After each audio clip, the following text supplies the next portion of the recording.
আতঙ্কের সেই দিন। ঠিক কী ঘটেছিল সেই দিন? এর পেছনে কারা ছিল? সামনে কারা ছিল? তাদের উদ্দেশ্য কী? আসুন স্বয়ং দীনকৃষ্ণ ঠাকুরের মুখ থেকেই সেটা শুনে নেওয়া যাক। যা কিছু হয়েছে এ অনেক দিন আগের পূর্ব পরিকল্পিত। ভালো করে মন দিয়ে শুনবেন।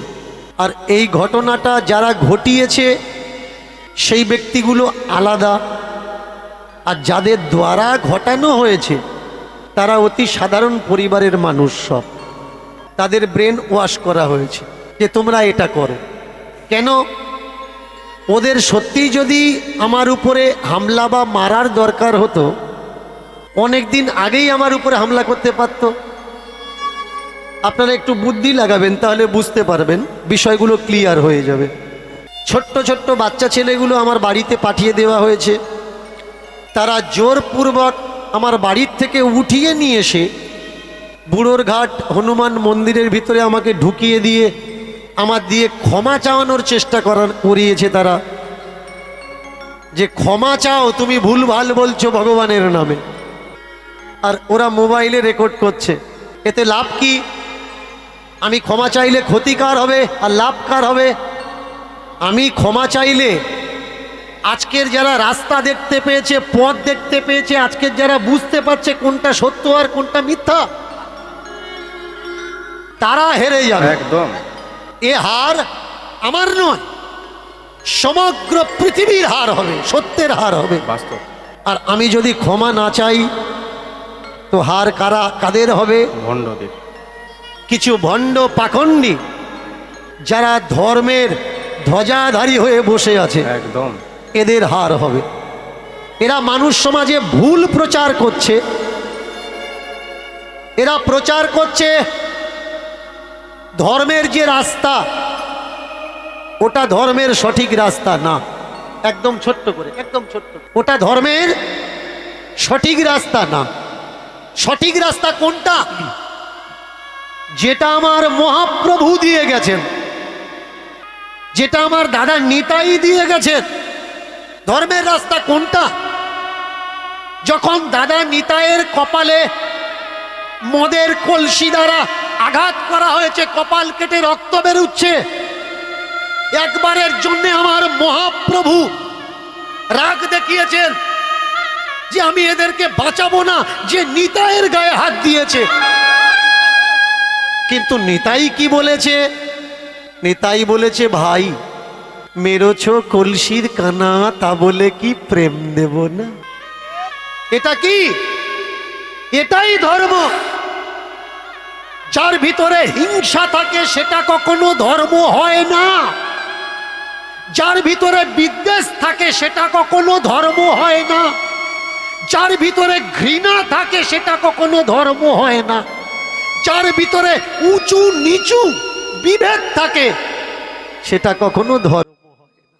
তাহলে এবার বোঝা গেল যে প্রকৃত চৈতন্যের উত্তরসূরি কে বা কারা, আর কারা শ্রী চৈতন্যদেবের মূর্তিকে নিয়ে শুধুমাত্র বিজনেস করছে। কাদের মধ্যে চৈতন্যদেবের যে বিচারধারা, যে আদর্শ, তার ছিটে ফোঁটা নেই, অথচ সেই ভণ্ড পাষণ্ডরাই তারাই নিজেকে শ্রী চৈতন্যের ভক্ত, শিষ্য, অনুসারী বলে সমাজটাকে অন্ধকারের দিকে ঠেলে দিচ্ছে। আর সেই অন্ধকার থেকে দীনকৃষ্ণ ঠাকুর এই সমাজকে, সমাজের মানুষকে বের করে আনতে চাইছেন। প্রকৃতপক্ষে দীনকৃষ্ণ ঠাকুর এবং দীনকৃষ্ণ ঠাকুরের মতো মানুষেরাই শ্রী চৈতন্যের প্রকৃত উত্তরসূরি। কতটা সহিষ্ণুতা থাকলে, কতটা সহনশীলতা থাকলে একটা মানুষ তার অত্যাচারীদের উদ্দেশ্যেও এরকম বার্তা দিতে পারে যে মেরেছ কলসির কানা, তা বলে কি প্রেম দেব না? একটু ভাবুন যে কাকে আপনারা তাচ্ছিল্য করছেন, কাকে আপনারা এই সমাজ থেকে বিতাড়িত করতে চাইছেন, কাকে আপনারা বিধর্মী বলছেন, কাকে আপনারা সনাতন বিদ্বেষী বলছেন।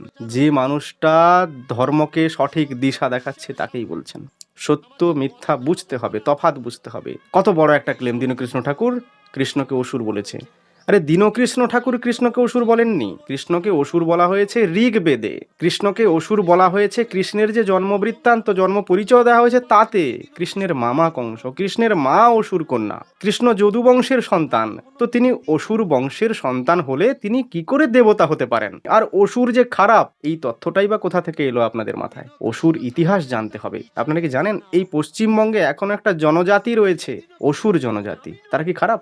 না। এই কাল্পনিক মহিষাসুর, বকাসুর, কাকাসুরের মাধ্যমে যদি আমরা অসুরকে খুঁজি, তাহলে তো আমরা অসুরের ইতিহাস বুঝতে পারবো না, অসুরের চরিত্র বুঝতে পারবো না, আমাদের খারাপই মনে হবে। আগে আমাদের প্রকৃত সত্যটা জানতে হবে। আর একটা মানুষকে তাচ্ছিল্য করে দেওয়া, একটা মানুষকে আরেকটা মানুষের যুক্তির সামনে ধরাশায়ী হয়ে যুক্তিতে না পেরে উঠে তাকে ফিজিক্যাল ভাবে হ্যারাসমেন্ট করা বা টর্চার করা, অত্যাচার করা, এটা তো ধর্ম হতে পারে না। ধর্ম তো এই শিক্ষা দিতে পারে না। তাহলে কারা করছে এটা? তাদের সঙ্গে ধর্মের কতটুকু সম্পর্ক রয়েছে, কতটুকু যোগাযোগ রয়েছে, এটা আমাদের বুঝে নিতে হবে যত তাড়াতাড়ি সম্ভব।